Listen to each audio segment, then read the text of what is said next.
நிறைய திட்டங்கள் நம்ம முதலமைச்சர் கொடுத்திருக்காரு 5 ஆண்டு காலமா. குறிப்பா அங்க நிக்கிற இடம் கரூர் புதிய பஸ் ஸ்டாண்ட் எதிர்ப்புற நிக்கிறோம்.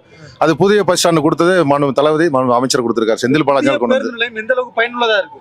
இல்ல ரொம்ப காலமா எதிர்பார்ப்போடு இருந்தாங்க. போன தடவை எம்எல்ஏ சட்டமன்ற உறுப்பினர் கொண்டு வர முயற்சி பண்ணாரு. அதை எதிர்கட்சி சதி பண்ணி முறியடிச்சிட்டாங்க. அதை மீண்டும் வெற்றிகரமாக கொண்டு வந்திருக்காரு. இதே பெரிய சாதனை. மற்றபடி சாலை எல்லாம் எப்படி இருக்கு?